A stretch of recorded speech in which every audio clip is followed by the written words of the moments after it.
I never imagined my life would spiral this way. One impulsive decision, one mistaken identity, and suddenly I was married to the richest man in the country. It started on a humid Friday evening. The city lights flickered like fireflies, mocking my small-town nerves. My heart was pounding, my phone trembling in my hand as I texted my best friend. "Chloe, he's cheating on you. I saw Ryan at the Southside Lounge with another woman." I could barely breathe as I rushed into the bar, my old denim jacket clinging to me like armor. There he was, or so I thought. The man in the red tie. Without a second thought, I grabbed a glass of water and flung it right at him. "Got you, jerk! You're cheating on my bestie!" The man froze. The woman beside him gasped. Everyone in the lounge turned, except the man wasn't Ryan. "Who the hell are you?" he demanded, water dripping from his expensive suit. His eyes were sharp, dark, and dangerous. My heart sank. "You're not Ryan Richards?" The room went silent.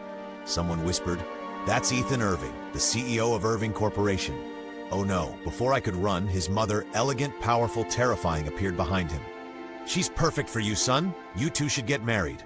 "Married?" I squeaked. Ethan looked ready to explode. "Mom, are you insane? She just threw a drink at me." His mother smiled calmly.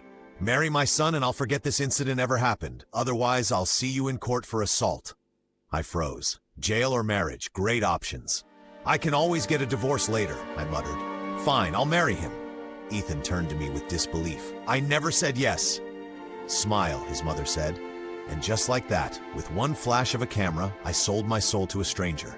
I stumbled out of the courthouse dazed, a paper ring on my finger. "I can't believe I just married a stranger," I whispered. Then, as if fate hadn't humiliated me enough, Chloe appeared. "Lila? You married him? The Ethan Irving?" "Chloe, listen, it's not..." She cut me off with a cruel laugh. "You always wanted my life, didn't you? Well, guess what? You can have it. I'm done with losers like you. Ryan's gonna buy me a car, a house, and you're still a pathetic country nobody." The words stung deeper than I'd admit. Once she'd been like a sister to me. Now she looked at me like dirt under her heels. I walked away before she could see my eyes water.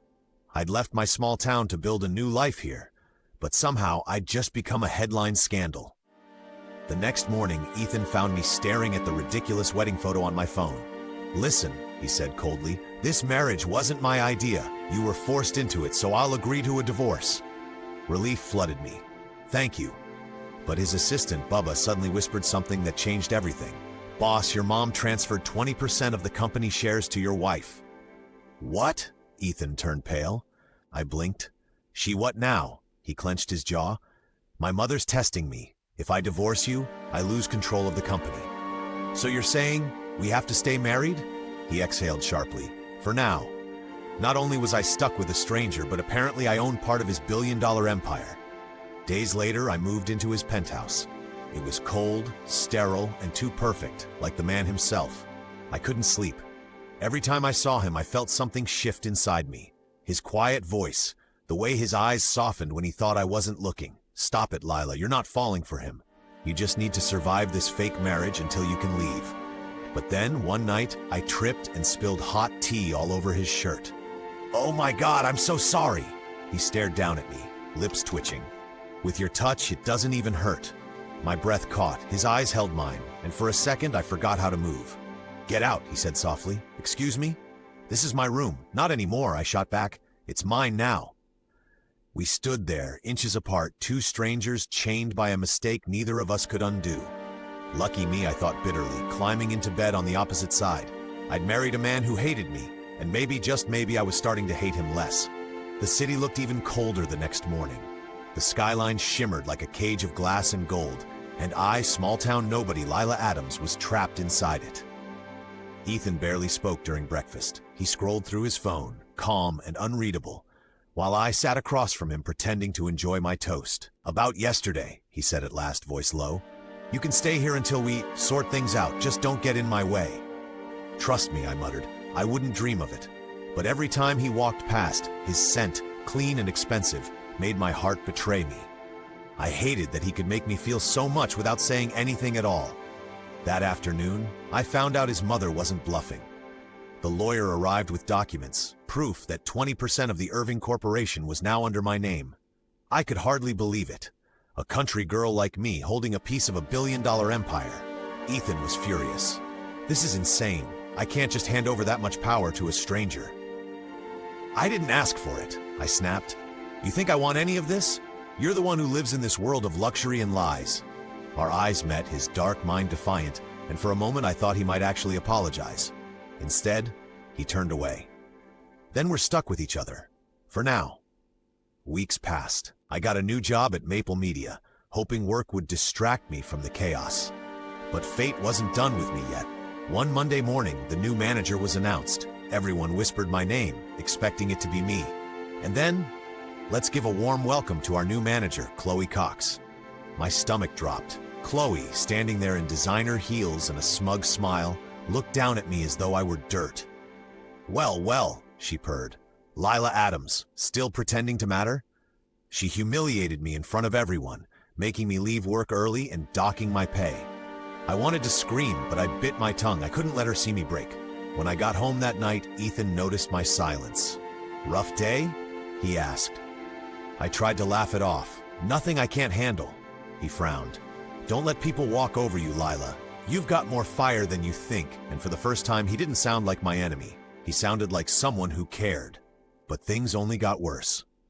A few days later, I was dragged into a nightmare, literally. My estranged parents showed up at my apartment with a man twice my age. Let me go, I screamed as they grabbed me. You can't sell me again. Quiet, my mother hissed. We raised you, we can do whatever we want. I fought, but I was outnumbered. Then suddenly a familiar voice thundered through the hallway. Get your hands off her. Ethan. He moved like lightning, shoving the man away and pulling me behind him. Touch her again, and I'll kill you. I'd never seen that kind of rage in his eyes before. Not for the company, not for money, but for me. When it was over, I collapsed in his arms, shaking. Why did you save me? I thought you hated me. He looked away. Maybe I hate seeing you cry more. That night, he brought me to his mansion, a real one this time. Marble floors, chandeliers, a city view that stretched for miles. You'll stay here, he said softly. It's safer. But this place. Don't argue, Lila. Please. The way he said my name made my chest tighten. For the first time, I realized that behind his arrogance was a man quietly falling apart, just like me. He disappeared into his room, and I stood there hugging myself, surrounded by everything I'd never dreamed of owning. Why do you care, Ethan? I whispered to the empty hall. Why me? The next day, I found a shirt in his suitcase, lace-trimmed, elegant, definitely not something a CEO would wear. When I asked him about it, he smirked. You going through my things now? I was just trying to help. Sure you were, he teased, stepping closer. His voice dropped to a whisper. Careful, wife. People might start thinking you actually like me. My cheeks burned. In your dreams. Maybe, he said, eyes gleaming, but sometimes dreams come true. I turned away before he could see the smile tugging at my lips. At work, things finally came to a breaking point. Chloe's jealousy turned dangerous. She had my parents track me down, hoping they'd destroy my reputation. When that failed, she tried to get me fired by framing me for a client scandal. But when the client, a sleazy investor, tried to touch my coworker, I stood up to him. I exposed him in front of everyone, recording his threats, calling security, and when the company tried to silence me, Ethan's mother, Margaret Irving, walked in like a storm. That's my daughter-in-law, she declared, and anyone who disrespects her will answer to me. For the first time, I saw the same fierceness in her that I had. She smiled at me and whispered, "You remind me of myself when I was young." I wanted to cry. After everything, someone finally believed in me. When I got home, Ethan was waiting. Heard about what happened? He said, "You were incredible." I shrugged, embarrassed. "Guess I learned from the best." He raised an eyebrow. "From me?" "No," I smirked. "From your mom." He laughed, and for the first time, the sound didn't feel cold. It felt like home. Everything changed the day I walked into Irving Corporation. I thought I was attending a routine business meeting for Maple Media, but what I didn't know was that my entire life was about to unravel in front of the world. I was nervous, standing there in a borrowed blazer, clutching my notes. Rumors whispered around me that the legendary CEO, Ethan Irving, would be attending. I smiled quietly at the irony. If only they knew.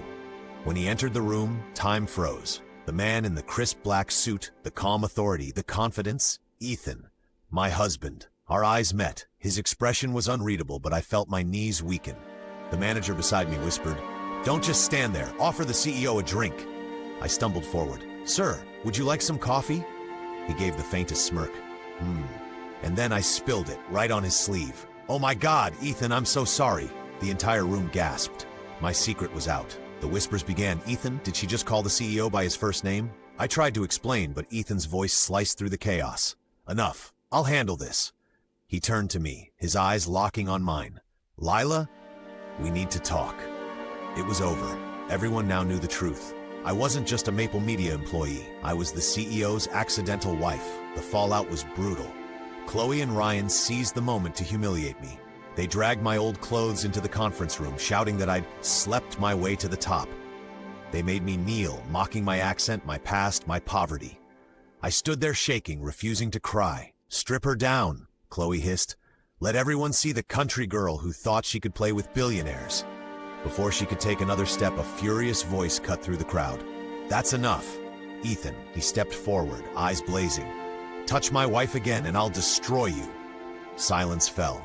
Every whisper, every cruel laugh vanished. And then, in front of everyone, he turned to me and said, "I am William Ethan Irving, the CEO of Irving Corporation, and the woman you're insulting is my wife." My breath caught. The crowd erupted. Chloe's smirk vanished. Ryan turned pale. Ethan's father stormed in, red with rage. "You're throwing away your legacy for this girl?" Ethan stood taller. "I'm throwing away nothing. She's my world." What followed was chaos, accusations, corporate threats, and an impromptu engagement party between Ethan and the heiress Beth Carnegie that his father had arranged behind his back. I watched the televised event from home, tears blurring my vision. The headline screamed, "CEO to wed Carnegie heiress." I thought it was the end. But that night, as the cameras flashed and the room filled with applause, Ethan took the microphone and said calmly, "There won't be a wedding. I'm already married." Gasps echoed across the ballroom. Then I saw him, walking toward the entrance with Margaret by his side. And me? I was right behind them. When the doors opened, the music died. I stepped into the light wearing the dress Margaret had picked for me, a soft white Dior gown that shimmered like moonlight. Every billionaire in the room stared. Ethan's father shouted, "You're ruining everything." Ethan smiled. "Maybe, but I'd rather ruin everything than live a lie." He took my hand. "Lila Adams is my wife and my heart." The tension broke into chaos. Beth screamed. Ethan's father threatened to disown him, but Ethan stood firm. "You can take your money, your company, your empire. I don't care. I'm not leaving her."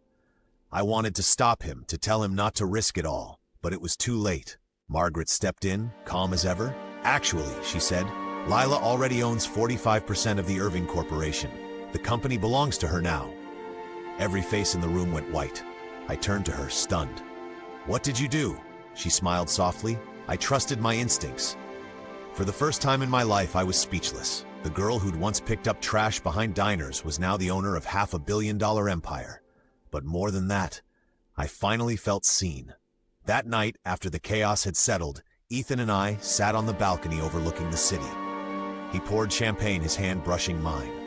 "So," he said quietly, "do you still want that divorce?" I laughed through tears. "You're impossible." He leaned closer. "Only for you." His lips met mine, soft but certain, and for the first time since that disastrous night at the lounge, everything felt right. The stars above us shimmered, the city hummed below, and my heart finally was home. Months passed. We rebuilt what was broken. Ethan took back control of Irving Corporation, this time with integrity. Chloe disappeared into scandal, Ryan resigned, and my parents, well, they faced justice for what they'd done. But none of that mattered anymore. Because every morning when Ethan woke me up with that lazy grin and whispered, "Good morning, Mrs. Irving," I realized I wasn't the country girl who got lost in the city anymore. I was the woman who found love, courage, and herself, against all odds. And as he pulled me close, pressing his forehead against mine, I smiled and whispered, "Guess I really did marry a stranger." He laughed. "You sure did." But the stranger became my everything. I only wanted to protect my best friend, but one mistake changed my life forever. I threw a drink at the wrong man. Ethan Irving, the country's youngest billionaire, and his powerful mother forced us to marry to avoid scandal. I thought it would be a temporary nightmare,